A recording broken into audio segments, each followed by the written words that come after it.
ನಮಸ್ಕಾರ ಕೆಸಿಎನ್ ವಾರ್ತೆಗಳಿಗೆ ಸ್ವಾಗತ. ಮೊದಲಿಗೆ ಮುಖ್ಯಾಂಶಗಳು. ಮದೂರು ಶ್ರೀ ಮದರಂತೇಶ್ವರ ಸಿದ್ಧಿವಿನಾಯಕ ಕ್ಷೇತ್ರದಲ್ಲಿ ಮೂಡಪ್ಪ ಸೇವೆಯ ಸಂಭ್ರಮ. ಏಪ್ರಿಲ್ 6ರಂದು ಮುಂಜಾನೆ ಕವಾಟೋದ್ಘಾಟನೆ. ಎಂಡಿಎಂಎ ಸಹಿತ ರಸ್ತೆ ಬದಿ ನಿಂತಿದ್ದ ಯುವಕರನ್ನು ಸೆರೆ ಹಿಡಿದ ಪೊಲೀಸರು. ಕೊಡಿಬೈಲ್ ನಿವಾಸಿ ಮೊಹಮ್ಮದ್ ರಹೀಸ್ ಆರೋಪಿ.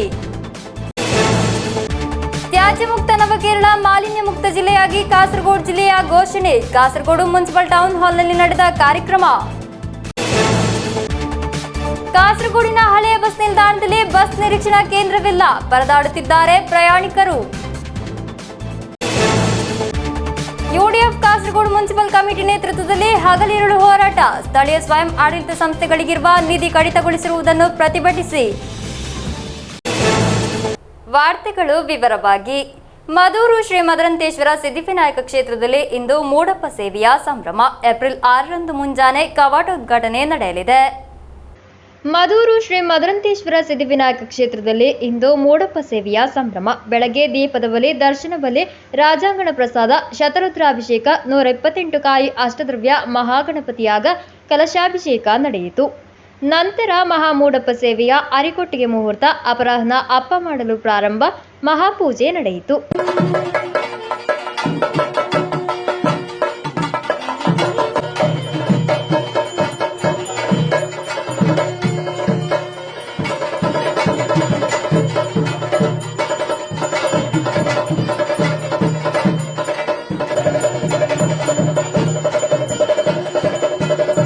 ಶುಕ್ರವಾರ ಗಟ್ಟಿ ಸಮಾಜದ ವತಿಯಿಂದ ಹಸಿರುವಾಡಿ ಹೊರೆ ಕಾಣಿಕೆ ಶೋಭಾಯಾತ್ರೆ ನಡೆಯಿತು. 106 ಮಂದಿ ಶೋಭಾಯಾತ್ರೆಯಲ್ಲಿ ಶ್ರೀ ಕ್ಷೇತ್ರಕ್ಕೆ ಆಗಮಿಸಿದ್ದರು. ಸೆಟ್ಟು ಸಾರಿ ಉಟ್ಟು ಮುತ್ತುಕೊಡೆಗಳನ್ನು ಹಿಡಿದು ಬರುತ್ತಿದ್ದ ಮಹಿಳೆಯರು, ಮಕ್ಕಳ ಕುಣಿತ ಭಜನೆ, ವಾದ್ಯಘೋಷ, ಚೆಂಡೆಮೇಳಗಳು ಶೋಭಾಯಾತ್ರೆಗೆ ಮೆರುಗು ನೀಡಿತು.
ಕ್ಷೇತ್ರದಲ್ಲಿ ಬೆಂಕಿ ಹರಿತವಾದ ಆಯುಧಗಳನ್ನು ಬಳಸಿಕೊಂಡು ಮಕ್ಕಳು ಮತ್ತು ಯುವಕರು ನೀಡಿದ ತಾಲೀಮು ಪ್ರದರ್ಶನ ಮೈನವಿರೇಳಿಸುವಂತಿತ್ತು. ಏಪ್ರಿಲ್ 6ರಂದು ಮುಂಜಾನೆ ಕವಾಟೋದ್ಘಾಟನೆ ನಡೆಯಲಿದೆ. News bureau, Kasaragod. ಎಂಡಿಎಂಎ ಸಹಿತ ರಸ್ತೆ ಬದಿ ನಿಂತಿದ್ದ ಯುವಕರನ್ನು ಪೊಲೀಸರು ಸೆರೆ ಹಿಡಿದಿದ್ದಾರೆ. ಕೊಡಿಬೈಲ್ ನಿವಾಸಿ ಮೊಹಮ್ಮದ್ ರಹೀಸ್ ಎಂಬಾತನನ್ನು ಸೆರೆ ಹಿಡಿಯಲಾಗಿರುವುದು. ಮಂಜೇಶ್ವರದಲ್ಲಿ ಎಂಡಿಎಂಎ ಸಹಿತ ರಸ್ತೆ ಬದಿ ನಿಂತಿದ್ದ ಯುವಕನನ್ನು ಪೊಲೀಸರು ಸೆರೆ ಹಿಡಿದಿದ್ದಾರೆ. ಉಪ್ಪಳ ಕೊಡಿಬೈಲು ಝೀನತ್ ಕಾಟೇಜ್ನ ಮೊಹಮ್ಮದ್ ರಹೀಸ್ ಎಂಬಾತನನ್ನು ಮಂಜೇಶ್ವರ ಎಸ್ಐ ರತೀಶ್ ನೇತೃತ್ವದಲ್ಲಿ ಗುರುವಾರ ಸಾಯಂಕಾಲ ಸೆರೆ ಹಿಡಿಯಲಾಗಿದೆ. ಮೊಹಮ್ಮದ್ ರಹೀಸ್ನ ಕೈಯಿಂದ 2.53 ಗ್ರಾಂ ಎಂಡಿಎಂಎಯನ್ನು ವಶಕ್ಕೆ ಪಡೆಯಲಾಗಿದೆ. ಸಂಜೆ ಉಪ್ಪಳ ಮಜಲ್ನಲ್ಲಿ ಎಸ್ಐ ನೇತೃತ್ವದಲ್ಲಿ ಪೊಲೀಸರು ಗಸ್ತು ನಡೆಸುತ್ತಿದ್ದಾಗ ಮೊಹಮ್ಮದ್ ರಹೀಸ್ ರಸ್ತೆ ಬದಿ ನಿಂತಿದ್ದು, ಆತನ ಮೇಲೆ ಸಂಶಯಗೊಂಡು ತಪಾಸಣೆ ನಡೆಸಿದಾಗ ಮಾದಕ ವಸ್ತು ಪತ್ತೆಯಾಗಿದೆ ಎಂದು ಪೊಲೀಸರು ತಿಳಿಸಿದ್ದಾರೆ. News bureau, Kasaragod.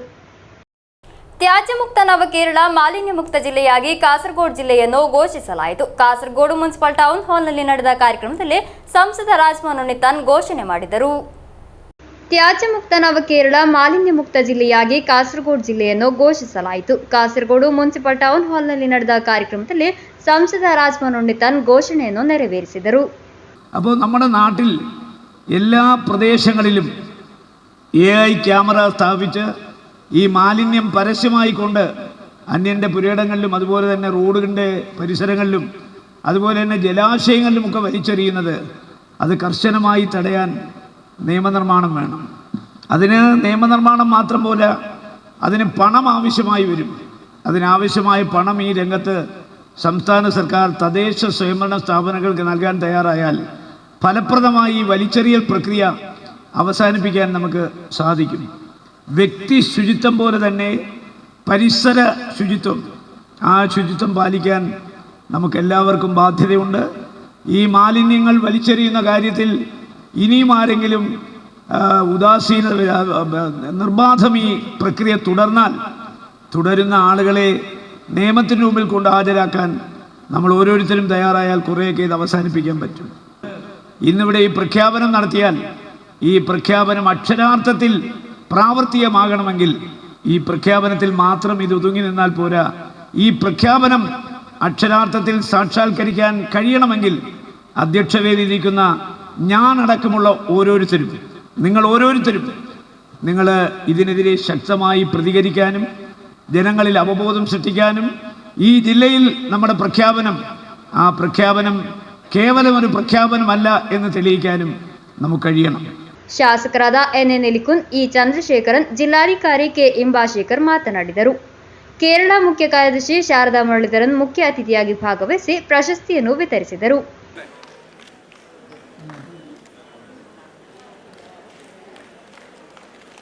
ഏറ്റവും മികച്ച CDS നീലേശ്വരം നഗരസഭ. ಜಿಲ್ಲಾ ಪಂಚಾಯತ್ ಅಧ್ಯಕ್ಷೆ ಬೇಬಿ ಬಾಲಕೃಷ್ಣನ್ ಅಧ್ಯಕ್ಷತೆ ವಹಿಸಿದ್ದರು. ಮುನ್ಸಿಪಲ್ ಚೇರ್ಮನ್ ಅಬ್ಬಾಸ್ ಬೇಗಂ, ಜಿಲ್ಲಾ ಪಂಚಾಯತ್ ಉಪಾಧ್ಯಕ್ಷ ಶಾನವಾಸ್ ಪಾದೂರು, ಬ್ಲಾಕ್ ಪಂಚಾಯತ್ ಸದಸ್ಯರು ಹಾಗೂ ಜಿಲ್ಲಾ ಪಂಚಾಯತ್ ಸದಸ್ಯರು ಮುಂತಾದವರು ಉಪಸ್ಥಿತರಿದ್ದರು. News bureau, Kasaragod. ಕಾಸರಗೋಡಿನ ಹಳೆಯ ಬಸ್ ನಿಲ್ದಾಣದಲ್ಲಿ ಬಸ್ ನಿರೀಕ್ಷಣಾ ಕೇಂದ್ರವಿಲ್ಲದೆ ಪ್ರಯಾಣಿಕರು ಪರದಾಡುತ್ತಿದ್ದಾರೆ. ಮಹಿಳೆಯರು, ಮಕ್ಕಳು ಸೇರಿದಂತೆ ಪ್ರಯಾಣಿಕರು ಸುಡುವ ಬಿಸಿಲಿನಲ್ಲಿ ಬಸ್ಗಾಗಿ ಕಾಯಬೇಕಾದ ಪರಿಸ್ಥಿತಿ ಎದುರಾಗಿದೆ. ವಿಷಯದಲ್ಲಿ ಅಧಿಕಾರಿಗಳು ಮಧ್ಯಪ್ರವೇಶಿಸಿ ತುರ್ತು ಕ್ರಮ ಕೈಗೊಳ್ಳಬೇಕೆಂಬ ಬೇಡಿಕೆ ಹೆಚ್ಚುತ್ತಿದೆ. ನಗರ ಸೌಂದರ್ಯೀಕರಣದ ಭಾಗವಾಗಿ ಕೆಡವಲಾದ ಕಾಸರಗೋಡು ನಗರದ ಹಳೆಯ ಬಸ್ ನಿಲ್ದಾಣ ಇನ್ನೂ ನಿರೀಕ್ಷಣಾ ಕೇಂದ್ರವಿಲ್ಲದ ಬಿಕ್ಕಟ್ಟನ್ನು ಎದುರಿಸುತ್ತಿದೆ. ಕೆಡವಿ ತಿಂಗಳುಗಳೇ ಕಳೆದರೂ ನಿರೀಕ್ಷಣಾ ಕೇಂದ್ರವನ್ನು ನಿರ್ಮಿಸಲು ಯಾವುದೇ ಕ್ರಮಗಳನ್ನು ಅಧಿಕಾರಿಗಳು ತೆಗೆದುಕೊಂಡಿಲ್ಲ. ಸುಡುವ ಬಿಸಿಲಿನಲ್ಲಿ ನಗರವನ್ನು ಅವಲಂಬಿಸಿ ಬರುವ ವೃದ್ಧರು ಮತ್ತು ಮಕ್ಕಳು ಎದುರಿಸುತ್ತಿರುವ ಬಿಕ್ಕಟ್ಟನ್ನು ಕೇವಲವಾಗಿ ನೋಡಲು ಸಾಧ್ಯವಿಲ್ಲ. ಮಳೆಗಾಲ ಬಂದರೆ ಹಳೆ ಬಸ್ ನಿಲ್ದಾಣದಲ್ಲಿ ನಿರೀಕ್ಷಣಾ ಕೇಂದ್ರ ಇಲ್ಲದಿರುವುದು ದೊಡ್ಡ ಬಿಕ್ಕಟ್ಟಾಗಿ ಪರಿಣಮಿಸಲಿದೆ ಎಂದು ಪ್ರಯಾಣಿಕರು ಹೇಳುತ್ತಾರೆ.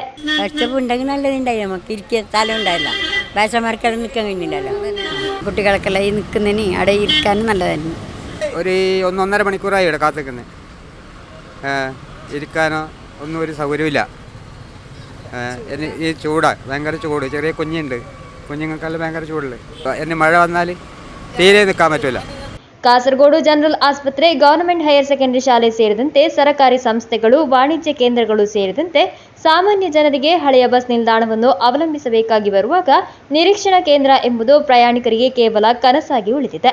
ತಲಪಾಡಿಗೆ ಹೋಗುವ ಬಸ್ಗಳಿಗಾಗಿ ನಿರೀಕ್ಷಣಾ ಕೇಂದ್ರವಿದ್ದರೂ ಜಿಲ್ಲೆಯ ಇತರ ಭಾಗಗಳಿಗೆ ಹೋಗುವ ಪ್ರಯಾಣಿಕರು ಬಿಸಿಲಿನಲ್ಲಿ ಗಂಟೆಗಟ್ಟಲೆ ಕಾಯಬೇಕಾಗಿದೆ. ಇನ್ನು ಮಳೆ ಬರುವಾಗ ಏನು ಮಾಡಬೇಕೆಂದು ತೋಚದೆ ಸಂಕಷ್ಟದಲ್ಲಿದ್ದಾರೆ ಪ್ರಯಾಣಿಕರು. News bureau, Kasaragod. ಕಾಸರಗೋಡು ಸ್ಥಳೀಯ ಸ್ವಯಂ ಆಡಳಿತ ಸಂಸ್ಥೆಗಿರುವ ನಿಧಿ ಕಡಿತಗೊಳಿಸಿರುವುದನ್ನು ಪ್ರತಿಭಟಿಸಿ ಯುಡಿಎಫ್ ಕಾಸರಗೋಡು ಮುನ್ಸಿಪಲ್ ಕಮಿಟಿ ನೇತೃತ್ವದಲ್ಲಿ ಹಗಲಿರುಳು ಹೋರಾಟ ನಡೆಸಲಾಯಿತು. ನಗರಸಭಾ ಕಚೇರಿ ಸಮೀಪದಲ್ಲಿ ಆಯೋಜಿಸಿದ ಹಗಲಿರುಳು ಹೋರಾಟವನ್ನು ಮುಸ್ಲಿಂ ಲೀಗ್ ರಾಜ್ಯ ಕೋಶಾಧಿಕಾರಿ ಸಿಟಿ ಅಹಮದ್ ಅಲಿ ಉದ್ಘಾಟಿಸಿದರು.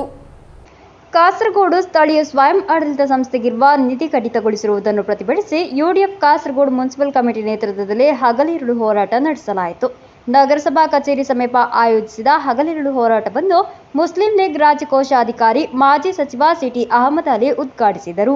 പഞ്ചായത്തുകൾക്കും മുനിസിപ്പാലിറ്റികൾക്കും ആവശ്യമായ ബഡ്ജറ്റിൽ നീക്കിവെച്ച തുക പോലും നൽകുന്നില്ല. അതുപോലെ തന്നെ നമ്മുടെ പഞ്ചായത്തുകൾക്ക് ആവശ്യമായ ജീവനക്കാരില്ല. എഞ്ചിനീയറിംഗ് വിഭാഗം എഞ്ചിനീയർമാരില്ല, ഓവർസിയർമാരില്ല. എങ്ങനെ മുനിസിപ്പാലിറ്റികൾ തീരുമാനിക്കുന്ന അംഗീകരിക്കുന്ന പദ്ധതികൾ എങ്ങനെ നടപ്പാക്കാൻ കഴിയും? അങ്ങനെ നമ്മുടെ തദ്ദേശ സ്വയംഭരണ സ്ഥാപനങ്ങളുടെ ഭരണം ആകെ സ്തംഭിച്ചിരിക്കുകയാണ്. പദ്ധതികൾ അത് വെട്ടിക്കുറച്ചുകൊണ്ട് നമ്മുടെ ഫണ്ടുകൾ വെട്ടിക്കുറച്ചുകൊണ്ട് ഇന്ന് തദ്ദേശ സ്വയംഭരണ സ്ഥാപനങ്ങളെ ഞെക്കിക്കൊല്ലുന്ന ഒരവസ്ഥയിലേക്കാണ് നമ്മുടെ സംസ്ഥാനം ഇന്ന് മാറിക്കൊണ്ടിരിക്കുന്നത്. ಮುನ್ಸಿಪಲ್ ಲೀಗ್ ಅಧ್ಯಕ್ಷ ಕೆಎಂ ಬಶೀರ್ ಅಧ್ಯಕ್ಷತೆ ವಹಿಸಿದ್ದರು. ಯುಡಿಎಫ್ ಮುಖಂಡರಾದ AM Kadavath, advocate Sajid Kammadam, TE Mukthar, R Gangadharan, Abbas Begum, Sahir Asif, Jiji Thomas, Manaf Nullippady, G Narayanan, Hameed Bedira ಮುಂತಾದವರು ಉಪಸ್ಥಿತರಿದ್ದರು. News bureau, Kasaragod. ಭಾರತದ ಸ್ಮಾರ್ಟ್ಫೋನ್ ತಂತ್ರಜ್ಞಾನ ತರಬೇತಿ ರಂಗದ ಪ್ರಥಮ ಸಂಸ್ಥೆಯಾದ ಬ್ರಿಡ್ಕೋ ಅಂಡ್ ಬ್ರಿಡ್ಕೋ ಇನ್ಸ್ಟಿಟ್ಯೂಟ್ ಕಾಸರಗೋಡಿನಲ್ಲಿ ಕಾರ್ಯಾರಂಭಿಸಿತು. ಕಾಸರಗೋಡು ನಲಪಾಡ್ ಯುಕೆ ಮಾಲ್ನಲ್ಲಿ ನಡೆದ ಅದ್ದೂರಿ ಕಾರ್ಯಕ್ರಮದಲ್ಲಿ ಸಂಸದ ಅಡ್ವೊಕೇಟ್ ಹ್ಯಾರಿಸ್ ಬೀರನ್ ಉದ್ಘಾಟಿಸಿದರು. ಭಾರತದ ಸ್ಮಾರ್ಟ್ಫೋನ್ ತಂತ್ರಜ್ಞಾನ ತರಬೇತಿ ರಂಗದ ಪ್ರಥಮ ಸಂಸ್ಥೆಯಾದ ಬ್ರಿಡ್ಕೋ ಅಂಡ್ ಬ್ರಿಡ್ಕೋ ಇನ್ಸ್ಟಿಟ್ಯೂಟ್ ಕಾಸರಗೋಡಿನಲ್ಲಿ ಕಾರ್ಯಾರಂಭಿಸಿತು. കാസർഗോഡ് നലപ്പാട് യുകെ മാളിನಲ್ಲಿ ನಡೆದ അದ್ದൂരി ಕಾರ್ಯಕ್ರಮದಲ್ಲಿ സംസദ അഡ്വക്കേറ്റ് ഹാരിസ് ബീരൻ ഉദ്ഘാടിಸಿದರು. കരോൾ ബാഗ് എന്ന് പറയുന്ന സ്ഥലം ഇപ്പോൾ ആരെങ്കിലും പോവുകയാണെങ്കിൽ ബ്രിഡ്കോ എന്ന സ്ഥാപനം എവിടെയാണെന്ന് ചോദിച്ചിട്ടാണ് പോകുന്നത്. അപ്പോൾ ആ രീതിയിലേക്ക് ആ സ്ഥാപനം വളരാനുള്ള ഒരു സാഹചര്യം ഉണ്ടാക്കിയത് എന്ന് പറയുന്നത് നമുക്കറിയാം. ഈ പറയുന്ന ഈ ബ്രിഡ്കോയിൻ്റെ സാരഥികളുടെ വലിയൊരു ഫ്യൂച്ചറിസ്റ്റിക് ആയിട്ടുള്ള ഒരു കാഴ്ചപ്പാടാണ്. അത് മൊബൈൽ ഫോൺ എന്ന് പറയുന്ന സംഗതി അന്ന് ഇറങ്ങിയിട്ടുള്ള ഒരു കാലം മാത്രമാണ്. നമുക്കറിയാം 98 എന്നൊക്കെ പറയുമ്പോൾ മൊബൈൽ ഫോൺ ഇറങ്ങിയിട്ട് ചിലപ്പോൾ 1-2 കൊല്ലമായിട്ടുണ്ടാവുള്ളൂ, അതിൽ കൂടുതലൊന്നും ആയിട്ടില്ല. എല്ലാവരുടെയും കയ്യിൽ മറ്റേ വലിയ രീതിയിലുള്ള മോട്ടോറോളയും നോക്കിയയും ഹാൻഡ്സെറ്റൊക്കെ ഉള്ള ആ സമയത്ത് ഈ മൊബൈൽ ടെക്നോളജിക്കൽ അഡ്വാൻസ്മെൻറ്റ് എത്രത്തോളം ഭാവിയിൽ ഉണ്ടാകുമെന്ന് അന്ന് നമ്മുടെ മനസ്സിൽ ഓർക്കുകയും അതെങ്ങനെ നമ്മൾ സമൂഹത്തിനും അതേപോലെ തന്നെ വിദ്യാർത്ഥികൾക്കും പകർന്നു നൽകുകയും വേണമെന്നുള്ളതും, അങ്ങനെ പകർന്നു നൽകി കഴിഞ്ഞു കഴിഞ്ഞാൽ നമ്മുടെ വിദ്യാർത്ഥികൾക്കും മക്കൾക്കുമെല്ലാം ഏത് രീതിയിൽ പ്രയോജനപ്പെടും എന്നുള്ളതും അന്ന് നമ്മളുടെ തലയിൽ അത് ഉദിച്ചിട്ടുണ്ടെങ്കിൽ അതിൻ്റെ പേരാണ് ഫ്യൂച്ചറിസ്റ്റിക് ആയിട്ടുള്ള ഒരു ചിന്ത എന്ന് പറയുന്നത്. ನಂತರ ನಡೆದ ವಿಚಾರ ಸಂಕಿರಣವನ್ನು ಜಿಲ್ಲಾ ಪಂಚಾಯತ್ ಅಧ್ಯಕ್ಷೆ ಬೇಬಿ ಬಾಲಕೃಷ್ಣನ್ ಉದ್ಘಾಟಿಸಿದರು.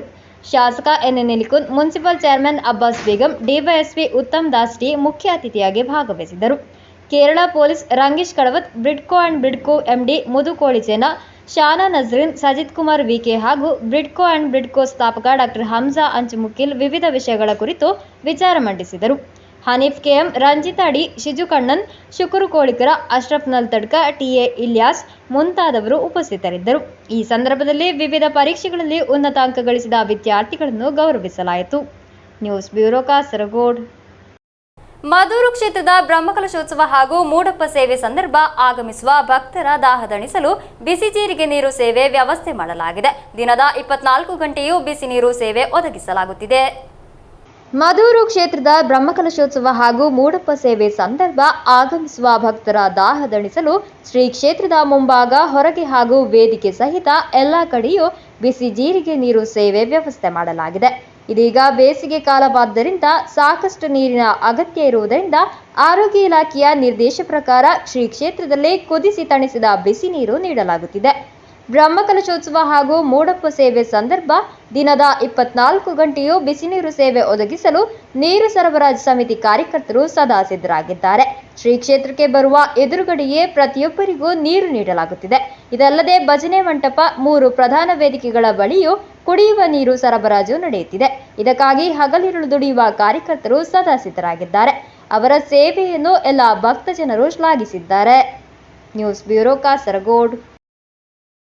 ಕೆಎಸ್ಇಬಿ ಲಿಮಿಟೆಡ್ ಎಲೆಕ್ಟ್ರಿಕಲ್ ಸರ್ಕಲ್ ಕಾಸರಗೋಡು ಇದರ ವತಿಯಿಂದ ಸೇಫ್ಟಿ ಕಾನ್ಕ್ಲೇವ್ 2025 ಆಯೋಜಿಸಲಾಯಿತು. ಕಾಸರಗೋಡು ಸರ್ವಿಸ್ ಸಹಕಾರಿ ಬ್ಯಾಂಕ್ ಹಾಲ್ನಲ್ಲಾಗಿತ್ತು ಕಾರ್ಯಕ್ರಮ. ಎಲ್ಲರಿಗೂ ಸುರಕ್ಷತೆ, ಎಲ್ಲೆಡೆ ಸುರಕ್ಷತೆ ಎಂಬ ಘೋಷಣೆಯೊಂದಿಗೆ ವಿದ್ಯುತ್ ಕ್ಷೇತ್ರದ ಉದ್ಯೋಗಿಗಳಿಗಾಗಿ ಕಾಸರಗೋಡು ಸರ್ಕಲ್ನ ಅಡಿಯಲ್ಲಿ ಸೇಫ್ಟಿ ಕಾನ್ಕ್ಲೇವ್ ಆಯೋಜಿಸಲಾಯಿತು. ವಿದ್ಯುತ್ ವಲಯದ ಉದ್ಯೋಗಿಗಳು ವಿದ್ಯುತ್ ಲೈನ್ಗಳಲ್ಲಿ ಸುರಕ್ಷಿತವಾಗಿ ಹೇಗೆ ಕೆಲಸ ಮಾಡಬೇಕು, ಯಾವ ಸುರಕ್ಷತಾ ಮಾನದಂಡಗಳನ್ನು ಅನುಸರಿಸಿ ಸಂಸ್ಥೆಗಳಲ್ಲಿ ಕೆಲಸ ಮಾಡಬೇಕು, ಉದ್ಯೋಗಿಗಳಲ್ಲಿ ಮಾನಸಿಕ ಒತ್ತಡವನ್ನು ತಪ್ಪಿಸುವುದು ಹೇಗೆ ಸೇರಿದಂತೆ ನೌಕರರ ಮೇಲೆ ಪರಿಣಾಮ ಬೀರುವ ವಿವಿಧ ವಿಷಯಗಳನ್ನು ಕಾನ್ಕ್ಲೇವ್ನಲ್ಲಿ ಚರ್ಚಿಸಲಾಯಿತು. ಕೆಎಸ್ಇಬಿ ಲಿಮಿಟೆಡ್ ನಿರ್ದೇಶಕ ಸುರೇಂದ್ರ ಪಿ ಉದ್ಘಾಟಿಸಿದರು. ഏറ്റവും കൂടുതൽ ഈ പൊതുജനങ്ങൾക്ക് ആക്സിഡൻസ് ഉണ്ടാവുന്നത് ELCB, RCCB ഇല്ലാത്തതുകൊണ്ടാണ്. അതുകൂടി നമ്മൾ എല്ലാ വീടുകളിലേക്കും ELCB ഘടിപ്പിക്കുന്നതിന് വേണ്ടിയിട്ടുള്ള, ഇൻസ്റ്റാൾ ചെയ്യുന്നതിന് വേണ്ടിയിട്ടുള്ള ഒരു നടപടിയുടെ ഭാഗമായിട്ടാണ് നമ്മളിപ്പോൾ ഒരു വാർഡ് തല കമ്മിറ്റി രൂപീകരിക്കാൻ വേണ്ടി ബോർഡ് ഉത്തരവായിരിക്കുകയാണ്. അപ്പോൾ ഇതിൽ നമ്മൾ ഉദ്ദേശിക്കുന്നത് എന്താണെന്ന് പറഞ്ഞു കഴിഞ്ഞാൽ പൊതുജനങ്ങൾക്കുള്ള ഒരു ബോധവൽക്കരണം, അത് നമ്മളുടെ ജീവനക്കാർ പോയി നടത്തുന്നതിന് ഒരു പരിമിതിയുണ്ട്. അതിൻ്റെ കൂടെ തന്നെ പൊതുജനങ്ങളെയും ജനപ്രതിനിധികളെയും കൂടി ഉൾപ്പെടുത്തിക്കൊണ്ടുള്ള ഒരു അവയർനെസ്, ഒരു ബോധവൽക്കരണ പരിപാടി കൂടി നടത്താൻ വേണ്ടിയാണ്. അതിനു വേണ്ടിയാണ് വാർഡ് തലം കമ്മിറ്റി രൂപീകരിക്കുകയും അതിനുള്ള ബോർഡ് ഉത്തരവ് ഉണ്ടാവുകയും അത് നിങ്ങൾ ഒരു ഇംപ്ലിമെൻറ്റേഷനിലേക്ക് വരുമ്പോൾ തീർച്ചയായിട്ടും നമ്മളുടെ ഓരോ ജനങ്ങളും കൂടി സുരക്ഷയെ പറ്റി നല്ല രീതിയിലുള്ള ബോധവാന്മാരായിരിക്കും. പൊതുജനങ്ങൾക്ക് ഉണ്ടാകുന്ന ആക്സിഡൻസ് കൂടി നമുക്ക് ഒഴിവാക്കിക്കൊണ്ട് മുന്നോട്ട് പോകാനായിട്ട് സാധിക്കും എന്നുള്ളതാണ്. ಚೀಫ್ ಇಂಜಿನಿಯರ್ ಹರಿಶನ್ ಮೊಟ್ಟಮ್ಮಲ್ ಅಧ್ಯಕ್ಷತೆ ವಹಿಸಿದ್ದರು. Deputy chief engineer Suresh Kumar SP, deputy chief safe commissioner D Krishnakumar, chief safety officer Vinod VK, Nagaraj Bhat, Asha TP ಮುಂತಾದವರು ಮಾತನಾಡಿದರು. ಕಾರ್ಯಕ್ರಮದಲ್ಲಿ ಸ್ಟ್ರೆಸ್ ಮ್ಯಾನೇಜ್ಮೆಂಟ್ ಆ್ಯಂಡ್ ಮೋಟಿವೇಶನ್ ವಿಷಯದ ಕುರಿತು doctor PMA Nishad, first aid and emergency response ಎಂಬ ವಿಷಯದ ಕುರಿತು ಡಾಕ್ಟರ್ ನಾರಾಯಣ ನಾಯ್ಕ್, ಎಲೆಕ್ಟ್ರಿಕಲ್ ಸೇಫ್ಟಿಗೆ ಸಂಬಂಧಿಸಿ ಎಲೆಕ್ಟ್ರಿಕಲ್ ಇನ್ಸ್ಪೆಕ್ಟರ್ ಶೀಜಾ, ಸೇಫ್ಟಿ ಉಪಕರಣಗಳನ್ನು ಹೇಗೆ ಬಳಸುವುದು ಎಂಬುದರ ಕುರಿತು OV ರಮೇಶ್ ಸಬುಲಾಲ್ ತರಗತಿ ತೆಗೆದುಕೊಂಡರು. News bureau Kasaragod. ಪುಂಡೂರು ದಾಮೋದರ ಪುಣಿಚಿತ್ತಾಯ ಪ್ರತಿಷ್ಠಾನದ ವತಿಯಿಂದ ಸಂಸ್ಮರಣೆ ಹಾಗೂ ಸನ್ಮಾನ ಕಾರ್ಯಕ್ರಮ ನಡೆಯಿತು. ಎಡನೀರು ಮಠದ ಪೀಠಾಧಿಪತಿಗಳಾದ ಸಚ್ಚಿದಾನಂದ ಭಾರತಿ ಸ್ವಾಮೀಜಿಯವರ ದಿವ್ಯ ಉಪಸ್ಥಿತಿಯಲ್ಲಿ ಕಾರ್ಯಕ್ರಮ ನಡೆಯಿತು. ವೇದ, ಉಪನಿಷತ್, ಪುರಾಣ, ಜ್ಯೋತಿಷ್ಯ, ಆಯುರ್ವೇದ, ವ್ಯಾಕರಣ, ಛಂದಸ್ಸು ಮುಂತಾದ ಶಾಸ್ತ್ರ ಸಾಹಿತ್ಯಗಳಲ್ಲಿ ಪರಿಣಿತರಾಗಿದ್ದ, ಆಶುಕವಿ ಎಂದೇ ಪ್ರಸಿದ್ಧರಾಗಿದ್ದ ದಿವಂಗತ ಪುಂಡೂರು ದಾಮೋದರ ಪುಣಿಚಿತ್ತಾಯರ ಹೆಸರಿನಲ್ಲಿ ನೀಡಲಾಗುವ ದಾಮೋದರ ಪುಣಿಚಿತ್ತಾಯ ಪ್ರಶಸ್ತಿಯನ್ನು ಆದರ್ಶ ಶಿಕ್ಷಕ, ಪ್ರಸಿದ್ಧ ಬರಹಗಾರ, ಯಕ್ಷಗಾನ ಅರ್ಥಧಾರಿ ಹಾಗೂ ಕನ್ನಡ ಭಾಷಾ ಕೋವಿದರಾದ ಡಾಕ್ಟರ್ ಬೇಸಿ ಗೋಪಾಲಕೃಷ್ಣ ಇವರಿಗೆ ಗೌರವಪೂರ್ವಕವಾಗಿ ನೀಡಲಾಯಿತು. ಪುಂಡೂರು ವಾಮದೇವ ಪುಣಿಚಿತ್ತಾಯರ ನೂತನ ಮನೆ ಶ್ರೀಮಾತದ ಗೃಹ ಪ್ರವೇಶದ ಸಂದರ್ಭದಲ್ಲಿ ಪುಂಡೂರು ದಾಮೋದರ ಪುಣಿಚಿತ್ತಾಯ ಪ್ರತಿಷ್ಠಾನದ ವತಿಯಿಂದ ನಡೆದ ಸಂಸ್ಮರಣೆ ಹಾಗೂ ಸನ್ಮಾನ ಕಾರ್ಯಕ್ರಮವು ಎಡವನೀರು ಮಠದ ಪೀಠಾಧಿಪತಿಗಳಾದ ಸಚ್ಚಿದಾನಂದ ಭಾರತಿ ಸ್ವಾಮೀಜಿಗಳ ದಿವ್ಯ ಉಪಸ್ಥಿತಿಯಲ್ಲಿ ನೆರವೇರಿತು. ಕಾರ್ಯಕ್ರಮದ ಅಧ್ಯಕ್ಷತೆಯನ್ನು ಕಲ್ಲಡ್ಕ ಶ್ರೀರಾಮ ವಿದ್ಯಾಸಂಸ್ಥೆಯ ಸಂಚಾಲಕರು, ವಿದ್ಯಾಭಾರತಿಯ ದಕ್ಷಿಣ ಮಧ್ಯ ಕ್ಷೇತ್ರದ ಜೊತೆ ಕಾರ್ಯದರ್ಶಿಗಳು ಆದ ವಸಂತ ಮಾಧವ ಅವರು ವಹಿಸಿದರು. ಬೆಂಗಳೂರಿನ CMR ವಿಶ್ವವಿದ್ಯಾನಿಲಯದ ಉಪ ರಿಜಿಸ್ಟ್ರಾರ್ ಆದ ಮುನಿಯೂರು ಶ್ರೀಧರ ನಡುವಂತಿಲ್ಲಾಯರು ದಾಮೋದರ ಪುಣಿಚಿತ್ತಾಯರ ಸಂಸ್ಮರಣೆ ಮಾಡಿದರು. ಪ್ರತಿಷ್ಠಾನದ ಸದಸ್ಯರು ಡಾಕ್ಟರ್ ಬೇಸಿ ಗೋಪಾಲಕೃಷ್ಣ ಅವರಿಗೆ ಫಲಹಾರ, ಸ್ಮರಣಿಕೆ, ಅಭಿನಂದನಾ ಪತ್ರ ಹಾಗೂ ಗೌರವಧನ ನೀಡಿ ಸನ್ಮಾನಿಸಿದರೆ, ಸ್ವಾಮೀಜಿ ಶಾಲು ಹೊದಿಸಿ ಫಲ ಮಂತ್ರಾಕ್ಷತೆಯನ್ನಿತ್ತು ಆಶೀರ್ವದಿಸಿದರು. ಈ ಸಭೆಯಲ್ಲಿ ಪ್ರತಿಷ್ಠಾನದ ಹಿರಿಯ ಸದಸ್ಯರಾದ ಬೆಳ್ಳಿಗೆ ನಾರಾಯಣ ಮಣಿಯಾನಿ ಹಾಗೂ ಶ್ರೀಪತಿ ಟಿ ಉಪಸ್ಥಿತರಿದ್ದರು. ಸ್ನೇಹಲತಾ ಅಮ್ಮಣ್ಣಯ್ಯ ಅವರ ಪ್ರಾರ್ಥನೆಯೊಂದಿಗೆ ಆರಂಭಗೊಂಡ ಕಾರ್ಯಕ್ರಮದ ಮೊದಲಿಗೆ ಪ್ರತಿಷ್ಠಾನದ ಅಧ್ಯಕ್ಷರಾದ ಪುಂಡೂರು ಪುರುಷೋತ್ತಮ ಪುಣಿಚಿತ್ತಾಯ ಸ್ವಾಗತಿಸಿದರು. ಸೌಮ್ಯ ಸರಸ್ವತಿ ಅಭಿನಂದನಾ ಪತ್ರ ವಾಚಿಸಿದರೆ, ಸತ್ಯಮೂರ್ತಿ ಕೆ ಮಂಗಲ್ಪಾಡಿ ಕಾರ್ಯಕ್ರಮವನ್ನು ನಿರೂಪಿಸಿದರು. ಕಾರ್ಯಕ್ರಮದ ಅಂಗವಾಗಿ ಪ್ರಸಿದ್ಧ ಕಲಾವಿದರು ಪಾಲ್ಗೊಂಡ ಯಕ್ಷಗಾನಾಮೃತಂ ಸ್ಮರಣೀಯವಾಯಿತು. ಸತ್ಯನಾರಾಯಣ ಪುಣಿಚಿತ್ತಾಯ ಹಾಗೂ ಸರ್ವೇಶ್ವರ ಹೆಗಡೆ ಮೂರೂರು ಅವರ ಮನೋಜ್ಞ ಭಾಗವತಿಕೆಯಲ್ಲಿ ನಡೆದ ಗಾನ ವೈಭವಕ್ಕೆ ಚೆಂಡೆಮದ್ದಳೆಯಲ್ಲಿ ಶ್ರೀಧರ ಪಡ್ರೆ, ರಾಮ್ ಪ್ರಕಾಶ್ ಕಲ್ಲೂರಾಯ ಮದೂರು, ಶಿವಾನಂದ ಕೋಟ, ರಾಘವೇಂದ್ರ ಹೆಗಡೆ ಯಲ್ಲಾಪುರ ಸಹಕರಿಸಿ ಕಾರ್ಯಕ್ರಮದ ಮೆರುಗನ್ನು ಹೆಚ್ಚಿಸಿದರು. News bureau Kasaragod. ಮಾದಕ ವ್ಯಸನ ವಿರೋಧಿ ಹೋರಾಟವನ್ನು ಬಲಪಡಿಸುವ ಭಾಗವಾಗಿ ದುಬೈ KMCC ಕಾಸರಗೋಡು ಜಿಲ್ಲಾ ಸಮಿತಿ ವತಿಯಿಂದ ಮಾದಕ ವಸ್ತು ವಿರೋಧಿ ಸಂದೇಶ ಯಾತ್ರೆ ಆಯೋಜಿಸಲಾಯಿತು. ದುಬೈ KMCC ಪ್ರಧಾನ ಕಾರ್ಯದರ್ಶಿ ಯಹಿಯಾ ತಳಂಗರ ಉದ್ಘಾಟಿಸಿದರು. ಮಾದಕ ವ್ಯಸನದ ವಿರುದ್ಧ ಹೋರಾಟವನ್ನು ಬಲಪಡಿಸುವ ಭಾಗವಾಗಿ ದುಬೈ KMCC ಕಾಸರಗೋಡು ಜಿಲ್ಲಾ ಸಮಿತಿ ವತಿಯಿಂದ ಮಾದಕ ವಸ್ತು ವಿರುದ್ಧ ಸಂದೇಶ ಯಾತ್ರೆ ಆಯೋಜಿಸಲಾಯಿತು. ದುಬೈ KMCC ಪ್ರಧಾನ ಕಾರ್ಯದರ್ಶಿ ಯಹಿಯಾ ತಳಂಗರ ಉದ್ಘಾಟಿಸಿದರು.